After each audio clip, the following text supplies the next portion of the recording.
Hmm? Ah! But if you are one of those people who cannot survive in a 9 to 5 and you want to do more and you want more than just that, then that's what you need to acknowledge that and go after it. And I think that's what it was for me.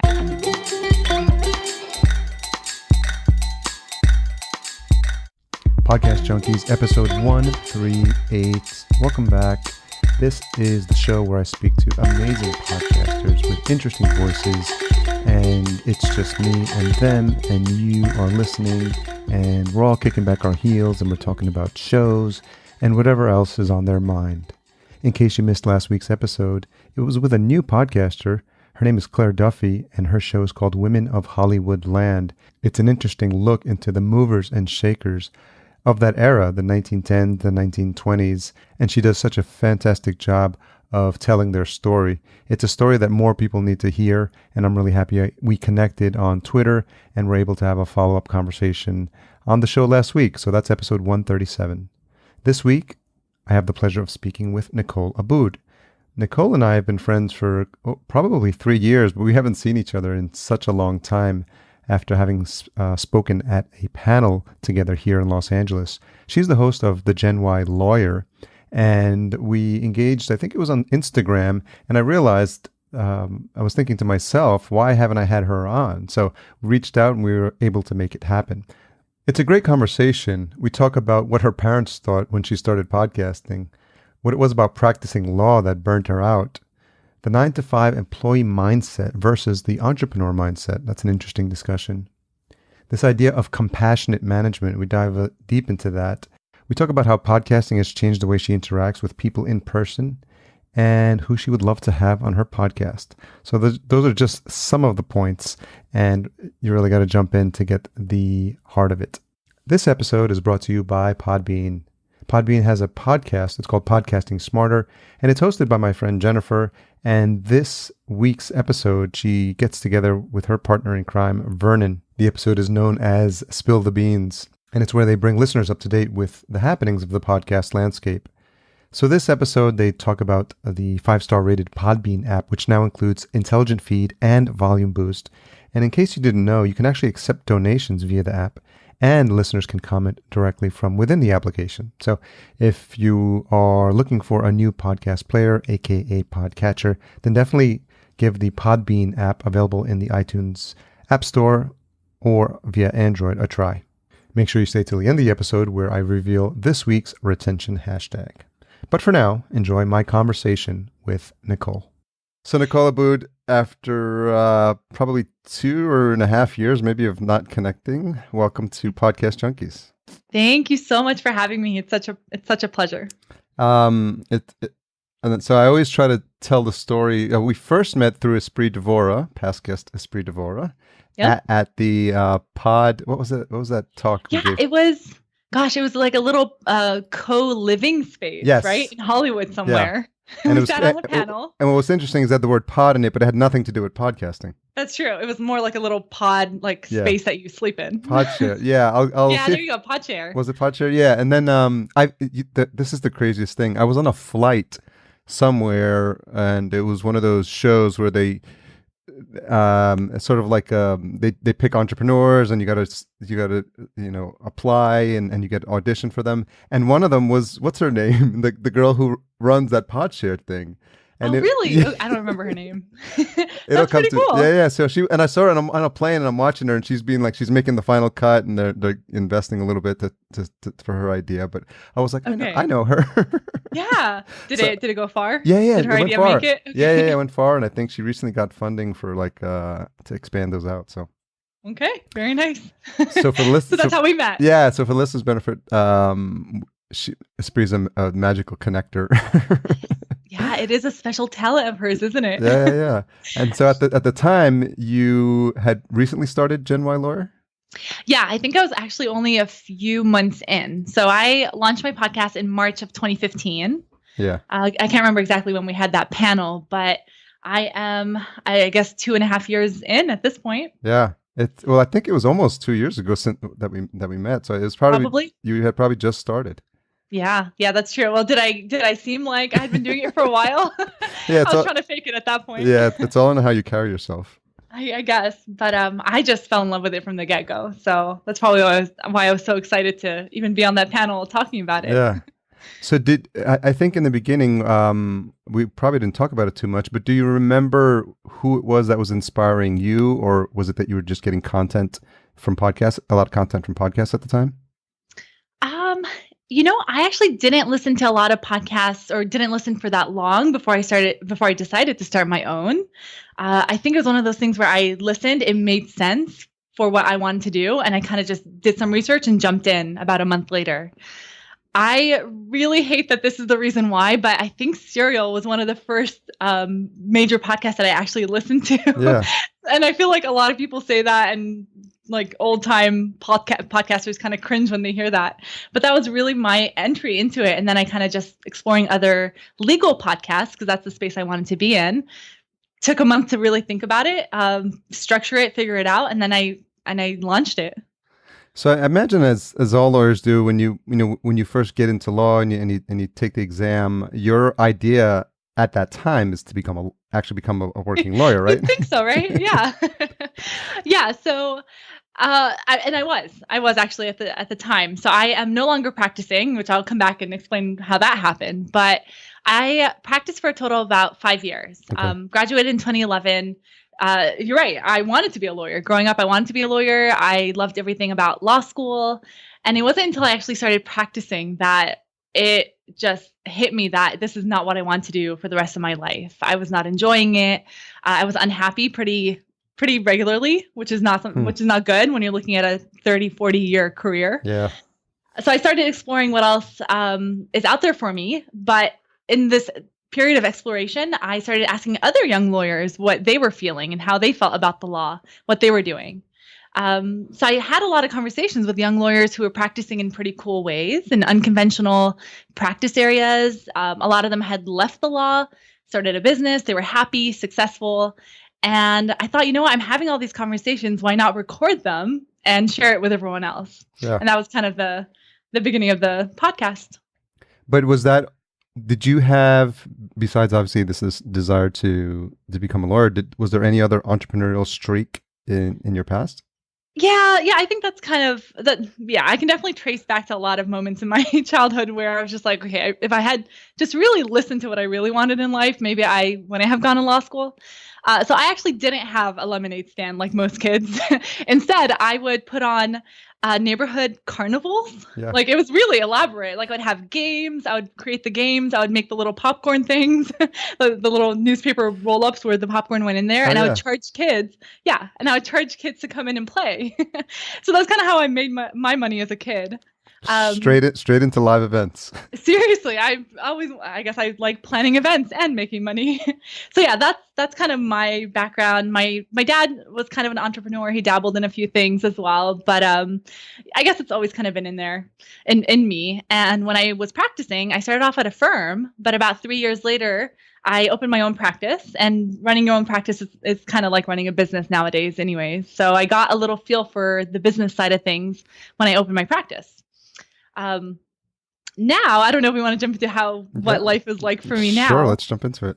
Sure. So now, 5 years later, I actually finally got enough courage, but also, I guess, enough connections and just, I would say courage to leave the practice of law, to really follow what I actually want to do.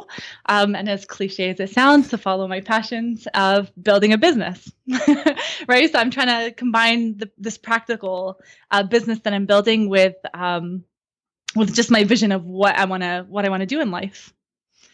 So can you talk a little bit about how, if any, that's changed how you've structured your show, like who you've started to interview, who you've been looking to interview, or the topics that you're covering?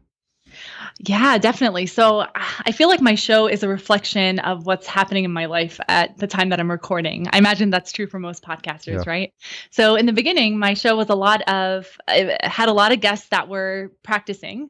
And they were very much in love with being lawyers. And I think the more I started to think about how I was going to leave the law and what else I was going to do, I started to bring on guests that kind of reflected that same sentiment. So later, kind of halfway through the show, it became more of lawyers who left the practice who started businesses, and I was kind of learning more of the business side of things and just marketing and branding and business development. Not so much tell me about your legal practice. And now I'm taking a little summer break from the podcast, but when I come back, I actually have a few guests already lined up that are going to be more about leadership and management. So just more, I guess, business oriented topics. So what have you heard or what has changed in terms of the demographic of your listeners? From what I can tell, they've remained the same. Okay. They've remained fairly consistent. They are, well, I guess they started off young lawyers. So when I was a little bit newer to the profession, they were kind of along the same age or same level. Now they're a little bit more, maybe like 10 years in. 5 to 10 years in, or a little bit older. So they're kind of maturing with me as I go. And a lot of them are kind of, well, from the ones that are reaching out to me at least, a lot of them are sharing with me that they kind of feel the same way, that they've had this itch to start a business, maybe even open their own practice, leave the law, and they feel very encouraged to do so because my guests are talking about how they did it. And the types of ways that they've done it, does it run the gamut? What are some of the more interesting ways or that you've heard them tell you? Yeah. I mean, in terms of how they actually leave the law, it's really just either they started doing something on the side while they were practicing or they left altogether cold turkey. So I've actually had guests on both sides of that. But in terms of what they go into is what's really interesting. And that's actually what I look for. So the most common is it's business. So just a business of any type. A lot of my lawyer guests actually start tech companies. Okay. So they have some kind of, tech background, and they see that the legal profession is actually a space that it still requires a lot of innovation. There's still a lot of room for, again, one of those words, disruption, right? A lot of innovative businesses, and they hop on the tech bandwagon and start those kind of companies. But I've had guests that became yoga instructors. Okay. So they're lawyers turned yoga instructors, a lot of life coaches, business coaches. I found that being a lawyer kind of, you develop a lot of skills that can help you in any area. Yeah. So I feel like a lot of them feel like they can be competent in anything, really. Well, it's funny when you think about it, because sometimes, like if for that yoga teacher, for example, like if anyone ever had like try to get over on them with some like sort of paperwork, and they'd be like, exactly, you wouldn't know what they were getting into. Yeah, that's true. Yeah. So I had another a guest who is in the wedding. So they're a lawyer, but they wanted to work in the wedding industry. And they told me that they review all their own contracts. They never have vendors kind of screw them over. So they're good in that regard. Yeah, that's interesting. And then, so what's been the exposure for you? Because I know that you had on your blog the fact that you were profiled in the Daily Journal. And because I think when people hear about this, this idea that you were going to be a lawyer, but now you're a podcaster, people not as familiar as we are with all the podcasters and that are our friends were probably surprised or just wanted to hear more about it. Yeah. So actually the reason I get any kind of exposure is because I practiced and then left, or I was doing something a little different. So I think we need to remember this in context. The legal profession and the industry is a little behind on the times. It's very traditional. So anyone who does anything a little bit differently automatically stands out. So I think the bar is a little bit lower there, no pun intended. At least it was 2.5 years ago, right? So now it's becoming a little bit more common. So when I launched the podcast, it was, there were other lawyer podcasters, but not many, or if any actually, young lawyers. Not many were actually doing, who were kind of on my level or my year doing that. So that kind of already gave me some exposure, but I became very involved in lawyer organizations, so bar associations. And when people in the association found out about my podcast, they wanted to put it on their website. They wanted to maybe, have me host a panel or something, right? So being involved also helped a lot. But I think it was just the fact that not many were doing it, and because it was actually good, right? Because it was valuable and it was helping out a lot of other people. And it was kind of a unique little twist on talking about the law, right? Exposing how lawyers really are instead of, and kind of combating this image that people have of lawyers as uptight people who aren't really stodgy white humans. Men. Exactly, right. So I tried to make sure my guests were diverse and representative of people at large. Well, I mean, I think it's, people were looking for a fresh face on this combination of technology and able to speak and talk intelligently about, what it's like to be a lawyer, because you were a practicing lawyer as well. Right. Exactly. Yeah, that's what it is. And podcasting, it's obviously gaining a lot of popularity, but for a lot of industries, it's still a new thing. I still have to explain to people what a podcast is and how to even find it on their phone. So, yes. And again, a lot of lawyers don't even have blogs, which a lot of people consider to be kind of an easy way to enter into content creation. Yeah. So podcasting seems like this crazy concept. Did you find that working with lawyers or discussions with people who wanted to have a podcast that represented the firm, and maybe as now that they're just now getting social marketing, and now along comes podcasting, like, oh man, now we got to learn this as well. But I imagine like legal firms, and when you think of legalese and what you can and can't say, and I've got a client that is financial services, and the lead time for an episode is so long because we've got to get compliance approval, and it's got to go on social media, it's got to be pre-approved, and it's crazy. Yeah. And actually, I don't think I know of too many lawyers at big firms or, well, even medium-sized firms who do have podcasts. Usually they're solo practitioners where they have complete control of their marketing decisions, or they have businesses and that's what their podcast is about, even though they practice on the side as well. So yeah, no, but you're right. At big firms, and I imagine at just big companies, everything is so slow. The chain of command that you have to go through, I think it would hinder anyone's ability to actually have a podcast and make decisions on the fly. Yeah. What did your parents think when you started podcasting? What a good question. No one's ever asked me that, actually.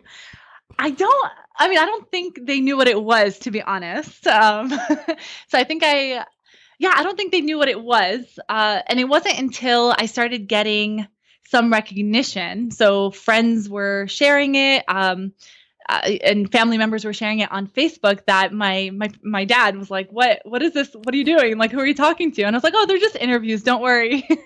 And then I think when I started getting speaking opportunities from it, that's when they really start. I don't think they actually know what it is still, but they know that it's a good thing in my life. So they're okay with it. Yeah. What's your heritage?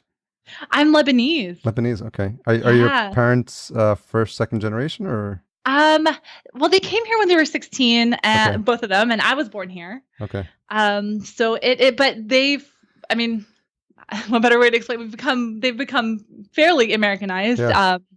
Even though we still have cultural things that we engage in. I speak the language, but yeah, no, they have no idea what a podcast is. It's interesting. The guy who wrote my podcast Junkies theme music is Lebanese. Really? Yeah. His name is George Abiana. Okay. I think he's pretty sure he's Lebanese. If I got that wrong, I'll be in trouble. That's pretty cool. Yeah, and he's a fantastic musician. So on my my credits, when I say cedar and soil, that's who I'm talking about. That would make sense because the cedar tree is on our flag. Yeah, okay, so there you go. Yeah. Yeah. Really, really, really talented guy. Like he's released solo albums and he plays every instrument and he sings. And I was like, that's pretty impressive. Yeah, pretty impressive. Now I was asking because of the cultural norms. I was born in El Salvador and I was raised in New York. My parents are, they came here in the 70s, but this idea that you don't have a traditional job, I think, is a bit of a shock, and I still can't explain what I do to my parents. Yeah, like that I'm in business for myself, and they're like, "Well, whatever you're doing, I hope you're doing well with your business." And right, hopefully you're making money, right? Can you support yourself? That's the question. That's really what it is. Yeah.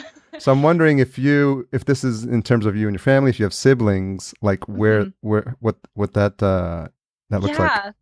It's funny because I think the number one thing that both my parents want and I do have two sisters, that they want for us is to be happy, right? I think that's what most parents want. But and I think they're concerned with me not practicing, which, by the way, I did tell them, and again, they're okay with it because they saw how unhappy I was. They were just very concerned about the fact that I have so much student debt. And they were just like, okay, what are you going to be able to do to actually pay off that debt? Because it's not likely that some other job is going to make as much money as being a lawyer, which is kind of true in the short term, but I'm playing the long-term game. But yeah, at first they were just like, it took them a while to understand why I wasn't practicing. And, but when they finally understood, they're like, okay, we support you. And I think they know how I am. Like they know I'm going to land on my feet, and it doesn't hurt to have a legal degree as something to fall back on. So they were okay with it. But you're right. I think coming from traditional ethnic families, there is, I don't want to call it pressure, but it's kind of an expectation to excel and become a doctor or a lawyer or an engineer, right? So I became one. I didn't want to actually be one. And then you decided it wasn't for you. Yeah. Exactly. I mean, without getting into too much detail, if you don't want to, but I'm wondering what it was about the profession as you started to get into it that was burning you out. Yeah. So this is a question this is probably the question I get asked the most. You'd think I would have a great packaged answer, and I don't just yet. Maybe in a few years I'll look back and it'll make more sense. I think I just always felt a little unnatural practicing. I've always felt like I had to pretend like I was someone I wasn't when I was talking to a client, when I was going to court, and I just wanted to just be myself, show my personality, but it didn't feel like it fit into what the legal profession required or demanded. So that was one thing, just unnatural. And deep down, even though I actually was a pretty good attorney, I don't think I ever thought I would be really great at it, like I feel now with my new business, and we can talk about that later. So I just never felt like this is something I can be great at, and it's a sucky feeling to feel like, you know what, maybe I'm limited. I can't excel. It's this job I'm in, this career I'm in, is not using my skills to the best of their abilities. So I think it was just a combination of not enjoying it. Yeah. You said you didn't think you'd be great. So I get the sense that was a drive within you, and you realized that this wasn't the field where it was going to happen. So you had to have a vehicle for you to express that greatness. Maybe that's what it is. I don't think I've ever really thought about it. And I mean, yeah, I imagine that's something that most people want. You want to be great at something, right? I wonder if that's the case, though, because a lot of people are happy in a regular 9-to-5 job. And I was having this discussion with, I think, a friend a couple of weeks ago. This idea that there's there's people that are happy working at Starbucks, and there's people that like working at Walmart, and they love the security, they love the sense of family that they get there, they love the dependency of having a place to go to. So I think it's just this. We're all wired differently, and entrepreneurs are obviously wired completely different. But I think we need that, I don't mean it in a derogatory fashion, but the worker bee, mindset where like they like the regular back and forth of the work, and we need that almost as a society to have the wild thinkers and then the people who are like color in between the lines. Yeah, no, that's so true. And side note, I would love working at Starbucks. I heard they have great benefits, so I'm not knocking anyone who works there. But you're right. That's what it is. I think, and especially now that we live in a world where entrepreneurship is glamorized and everyone wants to be an entrepreneur, right? I think they forget that this business that they're trying to build, who's going to work there? You know what I mean? Like, you need to appreciate those who want the 9-to-5. Yeah. And you're right. It's a personality trait, and I can't explain it. Some people have it, others don't. And there's nothing wrong with it, right? But if you are one of those people who cannot survive in a 9-to-5 and you want to do more and you want more than just that, then that's what you need to acknowledge, that and go after it. And I think that's what it was for me. I was a great employee. I wasn't one of those people who just couldn't be an employee. I was amazing, right? I was a really good employee, but I always wanted to be in the leader position. Okay. I wanted to be the one who made the decisions and then also implemented. So I think that was just something I acknowledged within me. Well, I mean, for everyone that's paying attention at home, she mentioned the idea of creating the street carnival, where you're organizing that, and then you're mentioning now that you like to be in a leadership role. So I imagine you had people helping you with the carnival, and you were like directing them like to do this and go. It was my sister and my cousins. So the tendencies are there early. So it seems like you have this, this idea that you want to lead, but not in a way where, there's different types of leaders, right? There's people who just like bossing people around, but I get the sense that you like working with people and guiding them to the finish. Yeah, exactly. That's what it is. And it's funny, now I've been really into lately learning about compassionate management, which I guess is a thing, or compassionate leadership. And that is, so right now my business is just me and my videographer. So what we do is create videos. It's a video production agency for law firms. So law firms, lawyers who want video marketing and branding, that's what we do. Great. Yeah. So it's just me, my videographer and / editor. But I have this vision of obviously growing the business, and I'm really obsessed with learning about compassionate management, because I feel like that is what aligns with my personality and my just my values. So let's talk about that, because it's almost the sad state of affairs that we actually have to designate a term, compassionate management, that by its definition, it's not. that's Like, true. we have It should to, be implied, right? yeah, it should be implied. Like, Why that's what is it there, should be. why is there like shitty management? And then we have to like have the opposite of that to balance it out. That's true. Gosh, well, I feel like this is a history lesson. It's just, I don't know, decades of corporations growing so big that the leaders have gotten detached from the employees. Yeah. Where obviously the bottom line is all that matters. There are shareholders. A lot is involved, but you're right. It shouldn't be something that has the word compassion in it. It should just be management. That's how it should be. But I think that's something that millennials really care about. Mm-hmm. So, side note, I am a millennial, and I love my generation, and I speak highly of us. So I do think that this is something that we really do care about. Of course, I'm generalizing. Yeah. So I'm really hoping that we can start shifting the way corporations are, shifting at least that image that people have by building companies that are inherently compassionate. I get the sense that millennial is such a broad blanket, right? To overgeneralize with, but I get the sense that your generation, they almost took it for granted that people in companies, like companies should treat employees nicely, and it's like, why isn't that the default? And obviously, the history in this country is just crazy, going back to like the sweatshops, right? Like just just turning out the widgets. But I think with each new generation, there's an awareness of like, that's not normal. Like, why are we even like putting up with that, or why do we have these decades old or centuries old practices? Mm-hmm. Yeah, and I'm no expert, but I imagine just with the increased connection that we have because of technology and just people talking to each other and talking about what it's actually like to work for a corporation that doesn't care about them. I think just increased knowledge is what's really changing things, and conversations and conversations that we're having on podcasts, really. When was the first time that you were aware, or that it came to your mind that this was a topic that was, that it's something you should pay attention to?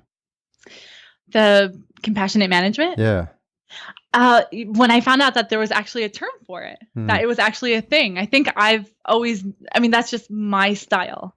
And sure, I've never run a company before, aside from the one that I have now and the practice that I had, but I've been in leadership positions in high school and college, and that's just always been my way of approaching things. I've always been a little bit more diplomatic, more democratic about things, and right? So that's just my trait, my leadership style. So when I actually found out that this is an actual thing that's gaining some attention, and the first time I heard about it was actually when the LinkedIn CEO, Jeff, is it Weiner, I believe?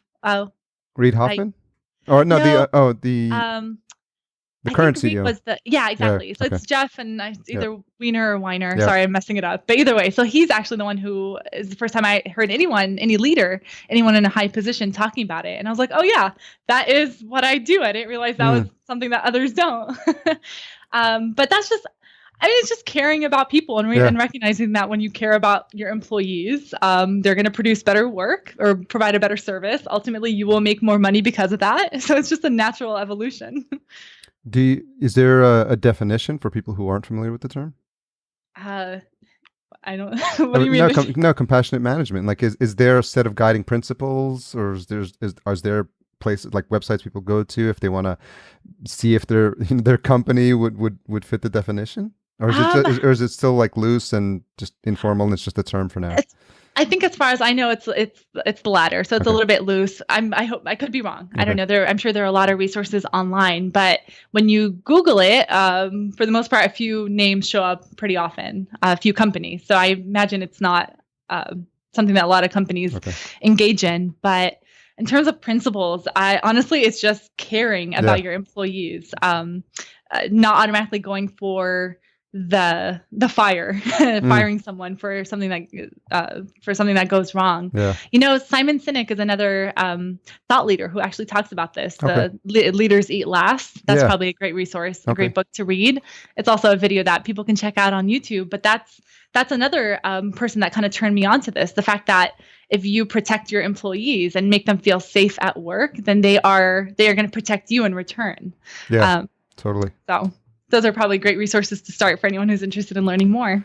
Have you read anything about Holacracy? No, I've actually never heard of that. Holacracy is I've heard Tony Hsieh from Zappos. Oh yeah. Okay. Yeah, so he's he was a pioneer in this, and it's this interesting flat management structure, and a lot of people left when they implemented it. It's really cutting edge, forward thinking, probably ahead of its time, but it's interesting because it's some sort of there's no levels of hierarchy. It's supposed to be a flat, maybe one or two layers. I think that's it. Yeah. And it's really a really interesting experiment. I as far as I know, he's still trying it out, because when it comes from the top down, it's either we're going to do this and you're either on board or you're not. I think a lot of people left, but not a lot, but a significant percentage. But the ones that stayed apparently were bought into it. So I think it's going to be an interesting experiment to watch. I'm not sure what top companies have actually tried it as well. Yeah. And can you imagine how much that leader, whoever's at the top, how strong they must be to set aside their ego to actually have and pride to be able to implement that kind of thing in their business. Yeah. Yeah. So I'm all about it. I'm wondering what organizations you joined in high school. Ooh. So I was more involved in college, that's for sure. But in high school, I was involved with the student body. So what I think it was called ASB. Okay. In high school, I believe it's called. I don't even know, but whatever the student government is. Yeah. I actually went to 2 different high schools, and so for the last 2 years, that's when I really got involved, and I was one of the new students. So I actually ran for one of the positions on the student body government. I didn't get it. It crushed me, even though I had a great slogan. What was the slogan? It was, "Dude, vote for Abboud." You can't beat that. They did not vote for me. That's awesome. I didn't get it, but I stayed involved. But in high school, I was mostly in sports. So I spent most of my time just in cross-country running. Yeah, I did running in high school as well. Yeah, running's great. It's a great sport, actually. So are you a political science junkie? Oh, junkie, not so much. It was my major. I imagine you probably found that online somewhere. It's hard not. So I wouldn't say I'm a junkie, but I do keep up with what's happening because I want to be aware. But admittedly, I've been purposely tuning out lately. So I'm not. Yeah, exactly. Well, so I'm not too affected by what's happening. Have you heard about the new podcast? No. So this is Talk About an Intersection. It's what Trump can teach us about constitutional law. That one. Mm-hmm. I just came across it because of 99% Invisible, and Roman Mars is helping produce it. I think it went to the top of iTunes. But talk about a right podcast for the right moment in time, and using the subject matter that's literally right in front of our faces to create just such a compelling show. Right, and making it interesting to people who would normally not care about constitutional law. Yeah. So constitutional law is interesting. It's obviously it affects our lives every day, but no one really knows much about it. And it can be dry at times. So the fact that I believe it's Professor Joe, it's pronounced, I'm not sure, but the professor who's actually explaining the constitutional concepts, she's doing a great job. Well, what's fascinating is she said all she does every morning is open up her Twitter account and see plenty of. Well, she sees what the president of the United States tweeted, and then she's like, okay, that's the subject matter, and she never. She's going to run out of, I was going to say, hopefully soon she will, but as of right now, she's not going to run out of things to talk about. Yeah, no, that's true. Hopefully we're not turning off a lot of your listeners with this political talk. No. Everyone knows by now. We just sort of go, we just follow the path and we tease apart what we find. Yeah. Well, if there's a lesson to be learned here, it's that you can take things that are happening in the world, in pop culture and politics, and if you have some kind of special knowledge, even if you're a lawyer, you can start a podcast about it. Yeah. How have you grown as a podcast host? Oh, I would like to think that I've become a better listener. Okay. In the beginning, I was one of those who followed a list of questions because, of course, that's what I saw a lot of popular podcasters doing. So I was like, okay, let me do this. But as a new podcaster, it's kind of a good way to start because Yeah. at least you have some questions to go off of. So I followed a format, and over time, it just evolved into a more conversational kind of interview.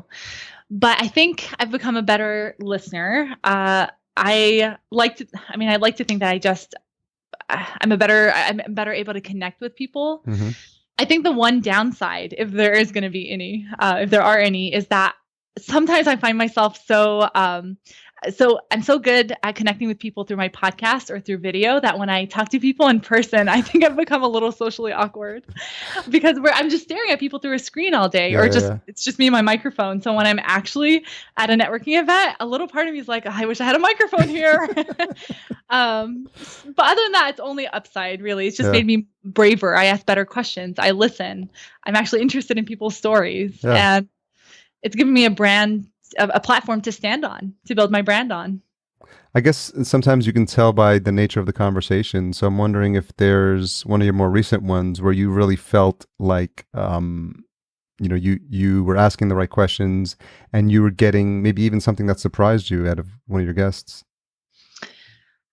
There is one that stands out. It's pretty recent, and it was with a lawyer who decided to take a trip, just like a little vacation, and never returned to the law. She didn't disappear. She just never returned she's from New York. She went to Siberia, I believe, and she was just going to go on vacation, decided to stay there. And now 8 years later, she's still traveling all over the world, eating. She has a food blog now instead of practicing law. So I think the reason why that interview stands out is not only because obviously she has a really cool life that she's leading, but what she does for a living is eat. She blogs about it, and she talks to people in different countries and from different cultures. And she was just telling me how just being able to share stories and listen and sit and listen to other people's stories has allowed her to build a business, but has just made her a richer human being. And I feel the same about my podcast, but I think a lot of what makes a great podcast episode has to do with the guest. And I'm one of those hosts that really lets the guest not take control, but let them talk, right? Obviously, if they're talking too long, I jump in. But I think the guest really does set the tone.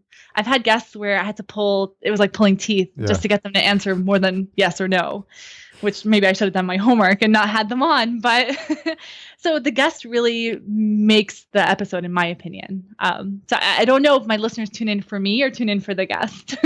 Hopefully a little bit of both.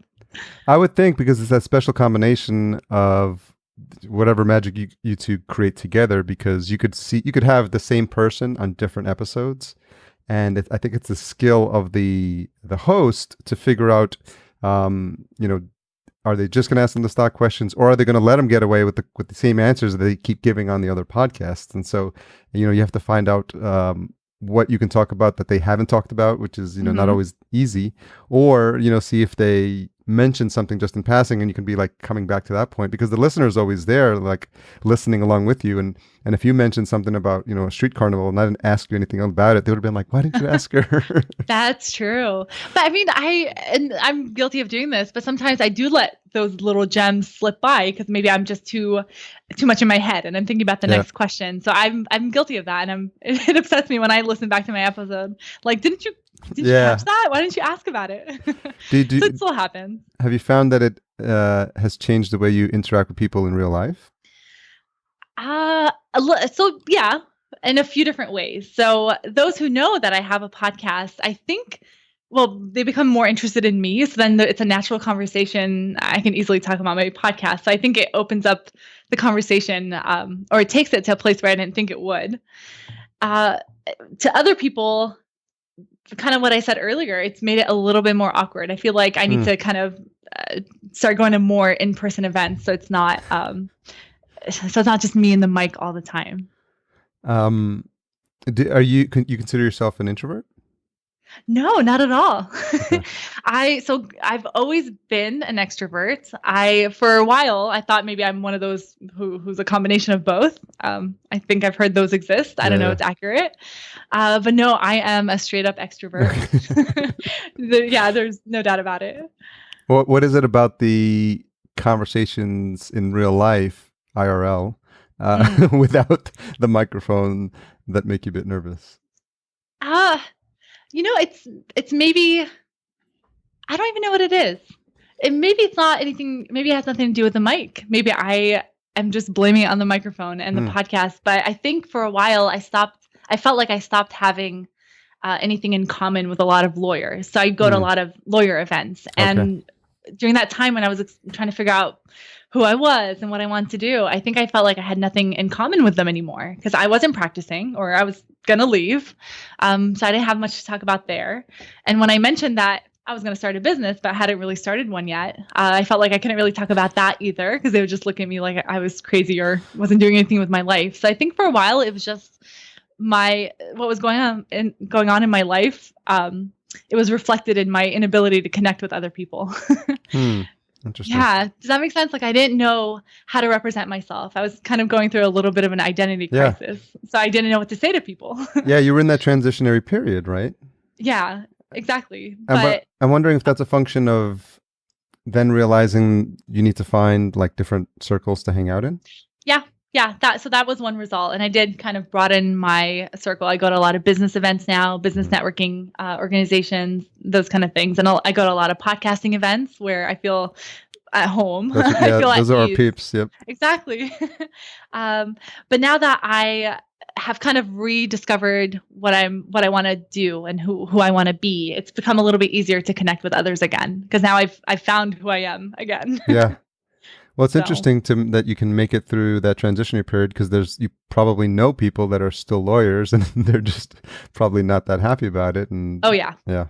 A lot. So I got so many emails and calls and messages on social media from lawyers who are like, we just discovered you, we just saw your videos or listened to your podcast and we feel the same. And they share their story with me. And at the end, it's always the same question, like, what do I do? And that is such a heavy question that I don't feel comfortable answering because I don't want to be responsible for someone's career demise, right? So I tell them what I can. I give them some advice that's general enough where they can just go and think about it. But yeah, the fact that I'm talking about this, it helps me connect with other people. And you're right. A lot of people are in the same situation. They just feel like they can't speak up or don't know what else to do. Yeah. So I try to help as much as I can. It's such a heavy responsibility. Yeah, I think at the end of the day, if you can just tell them what you went through and you know the ups and downs of that, because I think the more you say about how tough it is, you know that you're not painting a pretty picture, and it's not like a black and white thing, or it's not a button that can push, or it's not a class that can take, because it's like we gotta try a lot of stuff, and to figure out what works. And I'm wondering if you could use that as a segue to the business that you have and what you went through and what were some of the ideas that you did try that didn't work out and what led to this. How do you know that there were ideas I tried that didn't work? Oh, entrepreneurs. That's true. That's funny. You know us too well. So when I thought about what I could do, like what skills do I have, what would be something that people actually want to pay for, and who do I actually want to serve, it really came down to lawyers. So I want to continue working with lawyers. I really do love this profession, and I actually really do love lawyers. I just didn't want to practice. So lawyers were who I wanted to work with. And then I thought about what was something that I'm actually good at. What do people usually reach out to me for help for? And it came down to a lot of content marketing help, branding, and social media marketing, and just social media, I guess, branding and presence. That's what lawyers mostly ask me for help for or with. So I thought about the first iteration of my business. The thing that I tried that I quickly changed my mind about was digital marketing in general for lawyers. But then I quickly realized that lawyers have been fed this idea that SEO is all that matters. They've been fed this by marketing companies. SEO marketing companies. Yes, exactly. So anytime I sat down and talked to a lawyer, a potential client, all they wanted to know was how can I get them on the first page of Google? And they weren't understanding that that's not exactly what I do. And also you will get there. You need consistency, you need time, you need to put in the effort. And that's not something they want to do because they're busy. I get it. So I quickly moved away from the social media and online marketing and decided to focus just on video and to a lesser extent, podcasting. So using those two platforms to help lawyers build their brands, showcase their expertise, hopefully connect with the right client, all that good stuff. So I decided to do that. I gave it a few months worth of thought of how it's going to look, what I'm going to do to market, how am I going to get this off the ground? And I finally committed in January. I took my last case. I finished up my last case, and that was the last of me being a lawyer. Okay. And I made the announcement that this is the new business, and I'm open for business. And what's the response been? It's been overwhelming. No, it's honestly, if we're going to be real, it's been slow. It hasn't been as great as I want it to be. I imagine that's how it is. I think that's how it is for a lot of new businesses. At least I hope I'm not the only one.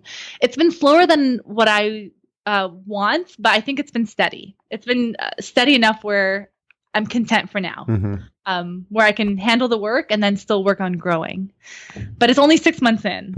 Actually, I guess it's 8 months in at this point. So, but I think I like the idea that it's really niche because it's lawyers and it's video. Because a lot of times, people might just try to want to be everything for what lawyers need, or they do video and they do video to everyone who needs it.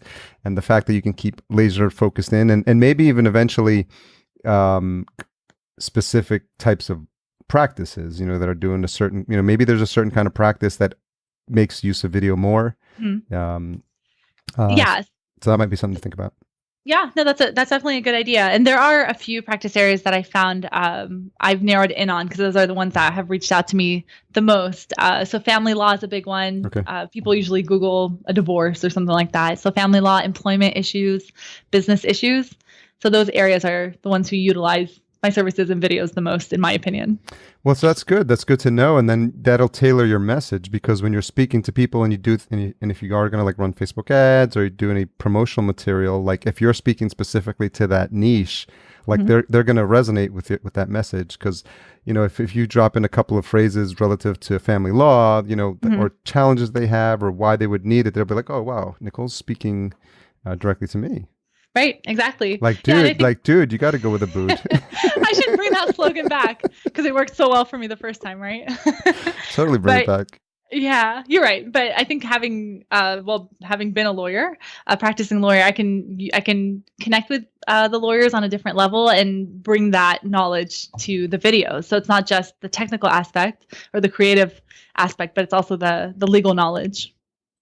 So do you have a dream guest list or are there people that you're still looking to get on the show?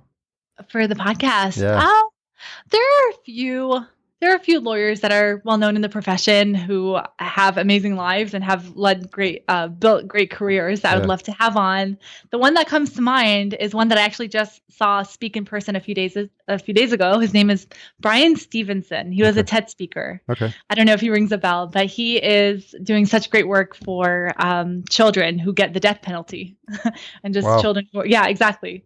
Or just children in jail, really. So that is, he's probably the number one on that list. That's good. It's always good to have someone aspirational. It's always good to put the intention out because you never know.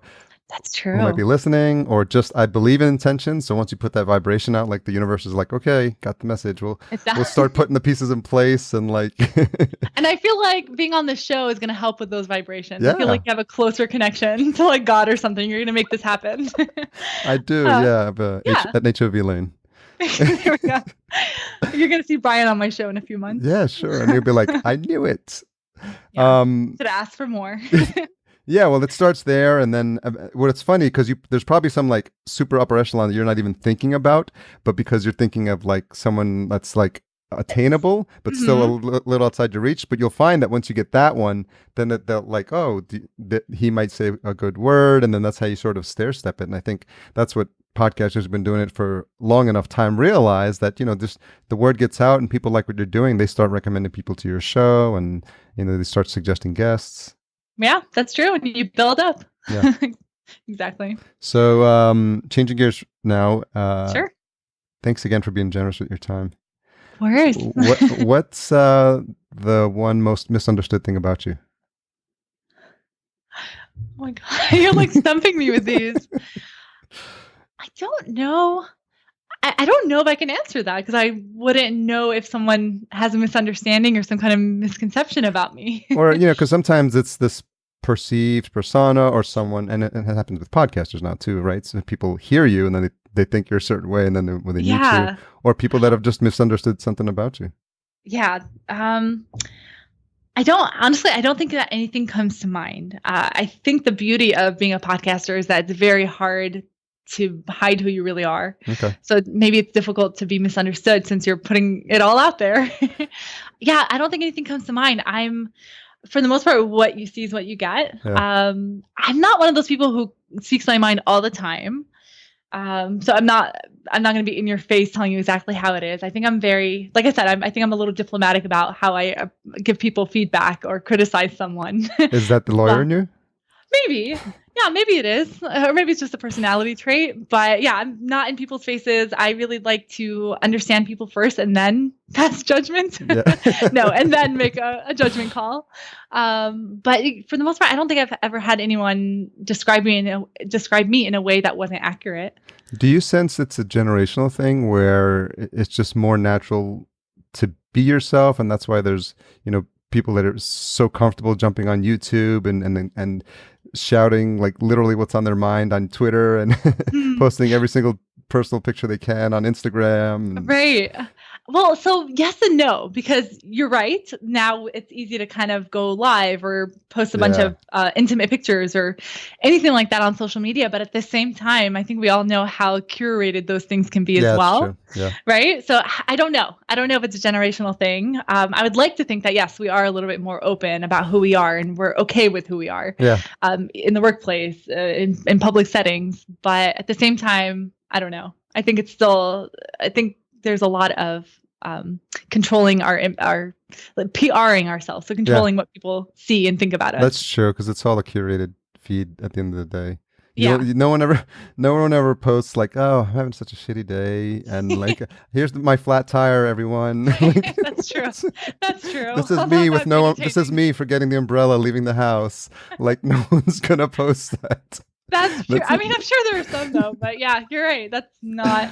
I don't know. Maybe that's not what people want to see. Maybe we say we want authenticity, but then when we actually saw it, we're like, what? No one cares. Someone should do that, like the anti-Facebook post, and you're just having like the worst day, and you're like, seriously, like the heel broke in your shoe, or like you missed the bus, and you're like, oh man, just like, and just that's awesome.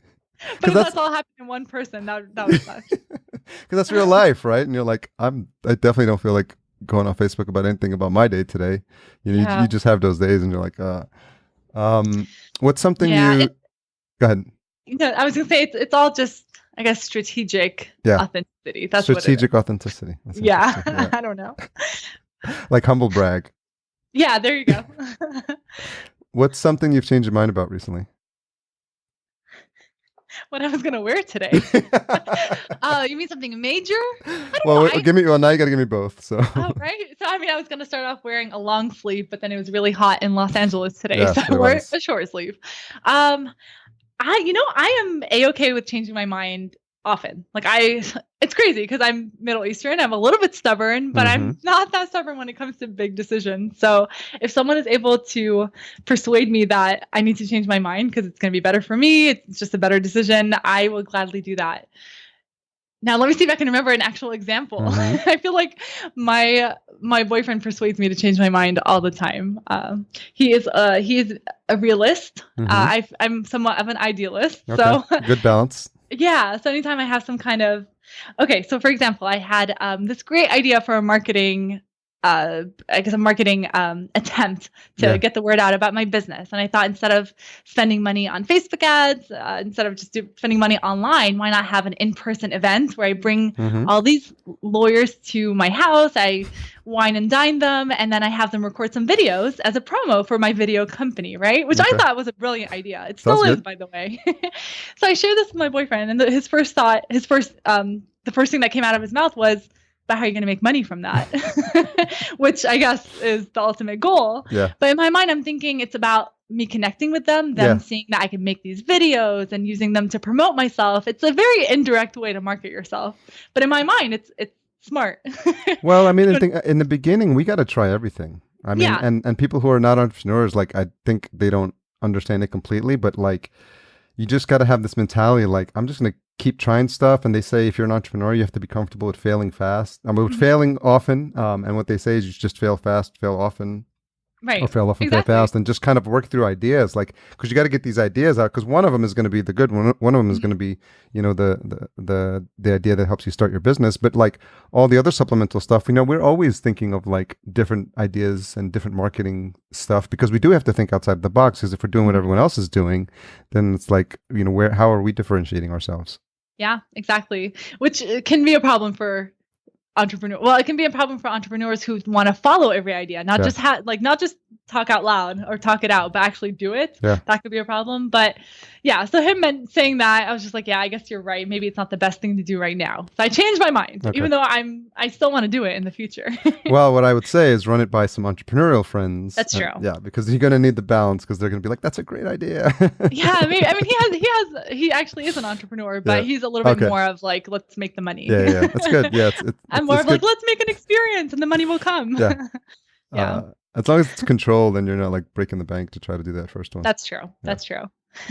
So what has got you excited now that you're about to pick up the next season of the show? Oh, yeah. So I renovated my podcast website. Thanks to you, by the way, for all the referrals to the great plugins, themes, all that kind of stuff. So I do want to give you a shout out. I'm still working on updating it completely. But the fact that it's actually, so my old website was the one I made 2.5 years ago. So I had some broken links and it was just not good. So that's exciting. And that's GenYLawyer.com. Yeah, perfect. And that's Y spelled either way, either the letter or W. That was good. Smart. You got to capture both. Yeah, I got them both. So that's, honestly, I'm just excited to see. So this is the first time I've been behind the mic in a few months. So I think I'm excited to just get back to it. I always get such a rush and such a high after I'm done interviewing someone. So I miss that feeling. Yeah.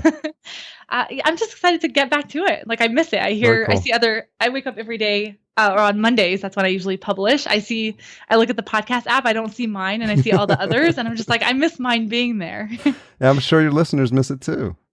I think so. I've gotten some messages about them wanting it to come back. Very cool. Well, I'm wishing you the best of luck. I'm glad we got the chance to reconnect. And what's the best place for folks to track you down online? I'm going to give you two places. The website, which you already mentioned, Gen Y Lawyer. Check out the podcast. And honestly, Instagram is my favorite right now. So I'd love for your listeners to connect with me there. The handle is at Nick_Abboud. So it's NIC_ABBOUD. Okay. And we'll have links to all that in the show notes. Because thank you. I can't get the tagline out of my head. Dude, vote for Abboud. Should I use it? I feel like it's so great. It's so great. It's catchy. Yeah, that's going to be one of the tweetables from this episode. I like it. I'll tweet it out. All right, Nicole. Thanks so much for coming on. Aw, thank you so much for having me, and thank you to your listeners for listening.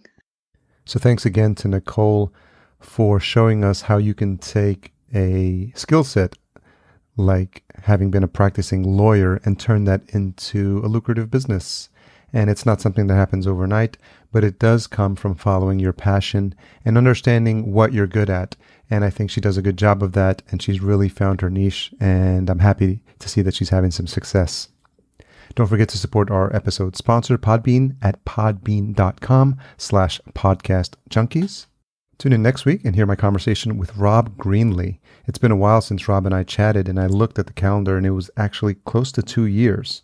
He's the head of content at Spreaker, and I thought it was a good time to get caught up on what's happening in the podcast landscape, what with podcast movement coming up as well. So that's a great conversation. Make sure you tune into that. We are a proud member of Podcastica.com. Check out the website for all the other shows that are part of our network. Music provided by Cedar and Soil. Check out his fantastic music at cedarsoil.com. If you haven't already, please download our free PDF, podcastjunkies.com/8tools, and that's the number 8, TOOLS. And it's a PDF of the tools I'm currently using to help launch the podcast and tools that you can use as well. Don't forget that The best price you can get on a ticket to Podcast Movement is through podcastjunkies.com/podcast movement, one word, and you'll be redirected to the event page and have the coupon of 15% automatically applied. This week's retention hashtag is Gen Y Nicole. That's GEN, the letter Y, NICOLE. You can tag Nicole at Nicole Abboud, NICOLEABBOUD, and of course us at podcast_junkies. Thanks for all you do to support the show. Have a fantastic day and week, and make sure you tell a friend every now and then about this fantastic podcast that you're listening to.